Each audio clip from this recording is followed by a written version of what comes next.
नमस्कार मित्रों। आपने सनातन धर्म की सबसे प्रसिद्ध पुस्तक रामायण के बारे में तो सुना ही होगा, पर पुस्तक के रूप में देखें तो हमें कई प्रकार की रामायण देखने को मिलती है, जिनमें से वाल्मीकि रामायण और रामचरितमानस, जो कि तुलसीदास जी द्वारा रचित है, ये दोनों प्रचलित है। आज हम आपको बताने जा रहे हैं कि इन दोनों में अंतर क्या है। मित्रों, जो महाकाव्य रूप में रचित है वह है वाल्मीकि रामायण। इसमें वाल्मीकि जी ने रामायण की घटना को तथ्य आधार पर रचित किया है, मतलब जैसी घटना इतिहास में घटी थी वैसा ही उन्होंने वाल्मीकि रामायण में वर्णन किया है। इसमें श्री राम को एक महामानव बताया गया है। इनके अनुसार श्री राम एक ऐसे महापुरुष थे जो मर्यादा में विश्वास रखते थे। वे काफी न्यायप्रिय थे। वे किसी के भी साथ अन्याय नहीं होने देते थे। श्री राम एक चरित्रवान पुरुष थे जो एक पत्नी व्रत का पालन करते थे। उनके समान पुरुष शायद ही इतिहास में कोई जन्मा हो। अपने गुणों के कारण वे भगवान से कम नहीं थे और गुणों के कारण ही समाज उनका इतना आदर करता था। वे श्री विष्णु के अवतार थे। उस समय ये सामान्य जन को कैसे झांत हो सकता था।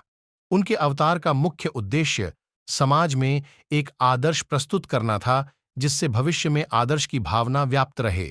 वहीं दूसरी तरफ रामचरितमानस में श्री तुलसीदास ने ईश्वर रूप में श्री राम का वर्णन किया है। यह तो हम सब जानते हैं कि श्री राम स्वयं भगवान हैं, और इसी सच्चाई को तुलसीदास जी ने पूरी आदर भावना तथा प्रेम भावना के साथ प्रस्तुत किया है। पूरे महाकाव्य में तुलसीदास जी ने श्री राम और राम भक्तों की महिमा का वर्णन किया है। इसमें भगवान हनुमान जी की वीरता, उनका नाम महावीर होने का रहस्य तथा रामायण में उल्लेखित सभी घटनाओं का वर्णन है। केवल दृष्टिकोण भक्तिमय है। एक प्रमुख अंतर तो यह है कि वाल्मीकि रामायण संस्कृत भाषा में है और रामचरितमानस अवध भाषा में, जो कि चौपाइयों के रूप में पूरी कथा का वर्णन करता है। आमतौर पर घरों में रामचरितमानस ही देखने को मिलती है। ऐसा इसलिए है क्योंकि आज के समय में संस्कृत भाषा का ज्ञान उतना सामान्य नहीं रह गया है जितना विदेशियों के आक्रमण से पहले था।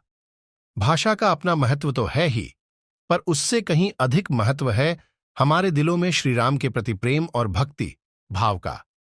इसलिए इससे कोई फर्क नहीं पड़ता कि आप रामायण पढ़ें या रामचरितमानस। दोनों का उद्देश्य एक ही है, समाज में एक आदर्श प्रस्तुत करना, जो श्री राम के जन्म का मुख्य कारण भी था। जिस घर में प्रतिदिन रामायण का पाठ होता है, श्री हनुमान जी स्वयं वहां रामायण सुनने के लिए उपस्थित रहते हैं। जहां जहां श्री राम का नाम मौजूद रहेगा, वहां वहां हनुमान जी स्वयं उपस्थित रहते ही हैं। उन घरों पर श्री राम और हनुमान जी की सदा कृपा रहती है।